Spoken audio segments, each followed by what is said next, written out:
Good morning sa lahat ng mga riders and guys. So ngayon dito tayo sa Sea Oil Katiklan para magpagasolina yung iba. Pero tayo kasi nagpagas na tayo kahapon, so no need na magpagas guys. At dito muna kayo magkita-kita. Bago kami umalis is mag-prayer muna. At syempre tingnan mo naman yung mga titig nila. Boom! Kala nila ninja big bike. So na-miss lang tayo ng ating bro and sis kasi nga guys ngayon lang tayo makasama ulit. At nag-offer nga si Bro Manny ng 360 niya na hiramin natin. Ngunit hindi natin naintindihan kaya hindi natin nagamit ang 360 niya guys. Sayang. So nandito na tayo sa Nabas.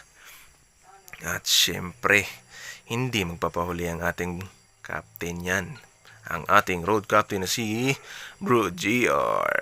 At ayan, nakarating na tayo dito sa Ibahay kung saan taga dito tayo guys. Sa tingnan mo naman yung aming terminal. Oh, sobrang ganda. O, diba? Ipagmamalaki ko talaga yung aming terminal guys. Kasi maganda naman talaga. O, diba? So, ayan. Syempre, idadagdag na natin ang aming pinakamagandang tulay na bagong pintura. O, kulay red pa yung pintura guys. Para syempre, matagal kalawangin. At dagdagan mo pa ng view. Boom! O, di ba? Dagat na yan guys doon sa unahan ng ilog. At syempre dito na kami dumaan sa Makato guys, Diversion Road. At napapansin mo naman sobrang lawak ng kanilang kalsada. Dagdagan mo pa ng malawak na mga rice farm. May mga saging. Syempre, hindi magpapauli ang kanilang super duper na mga ilaw sa gilid. Siguro kung dumaan ka ng gabi dito guys, sobrang liwanag kasi nga, tingnan mo naman yung ilaw. Sobrang taas, tapos madami pa yung ilaw nila guys. No, hindi ka matakot ditong dumaan ng gabi guys, kay natakot man yung wakwak pag maliwanag yung gabi no. Tingnan mo naman, sobrang lawak ng kanilang karsada. Uy, sana all yung dalawang nyug naggagadate. So, siyempre, waswas tayo ng waswas guys. Piga kon piga. Kasi pultang naman yung gasolina natin. At siyempre, hindi mawala ang the longest bridge in Aklan. Yan. Yan yung pinakabang tulay dito sa Aklan guys. Dito yan sa Aklan ha. Sa Aklan yan. So, tingnan mo naman yung ilog, sobrang lawak. Yan ang pinakamahabang ilog din dito sa Aklan. Siyempre, at dyan nga pala nila nirescue si Joros. Dyan sa ilog na yan guys. Di ko lang alam kung saan banda dyan. Basta yan yung part ng ilog na karugtong. Kasi sobrang lawak ng ilog na yan. Then sobrang haba. Papuntang dagat. So hanggang ngayon di pa nila nakikita. Kaya sorry sa family and condolence na po. No? At ayan, nakarating na tayo dito guys sa New Washington. At ang ganda ng kanilang dito guys, lugar. Makikita nyo ng I love New Washington.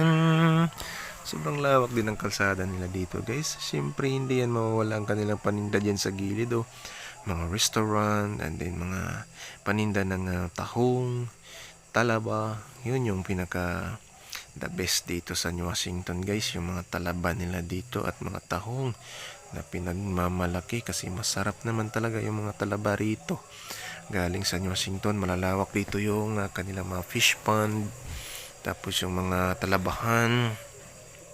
At kung ikaw may jowa, pwede ka rin dyang sumilong sa kanilang cottage. Kung kayo ay maulanan, sus, madelay na naman uuwi yan.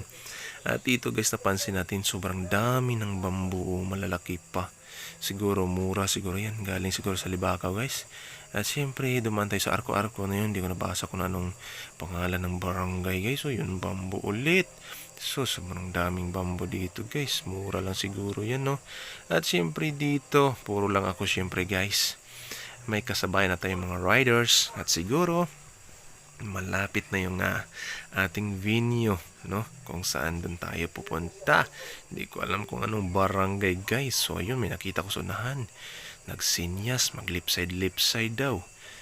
Left side tayo guys, nang makita natin kung anong meron dito sa loob. Ayan. So, nakita nyo guys, may masabaw-sabaw na kalsada na may pwede taniman ng saging at nag-shortcut yung si kuya doon sa kabila. Nauna siya sa atin. Wow, nakatikim naman tayo ng kalsada dito na maganda-ganda, no? Hindi na tayo manibago rin guys. Tingnan mo pa ito.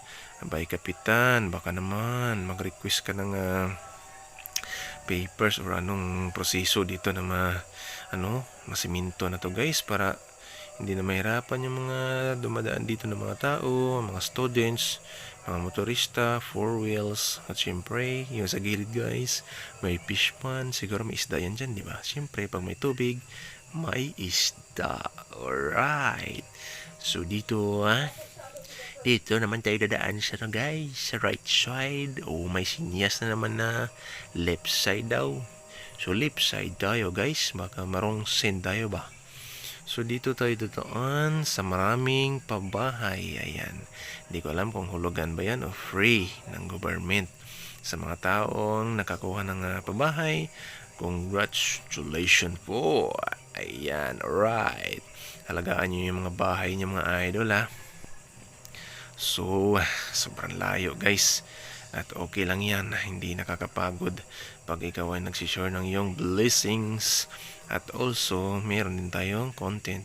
Ay, may sabungan dito guys. Daming motor. Sabungan ba to? Ay naku po, ito pala yung venue natin guys. Kala ko sabungan. So yan, sobrang dami ng mga representative ng iba't ibang grupo ng mga riders, mga idol. Wow, may guys ako, may idol, may syempre, ay ano ba talaga? Ay, naku po. So yan, welcome. Si Bongski guys, nakatayo doon sa entrance ng covered court. So diretso kami dito sa malapit sa dagat dahil matibay-tibay man yung motor natin sa Kalawang. At saka matibay-tibay itong mahulugan ng nyog. Dito na ako nagparking sa ilalim ng nyog kaya hindi man ito mabasag. Thank you so much guys. Nandito na kami sa New Washington. Bye!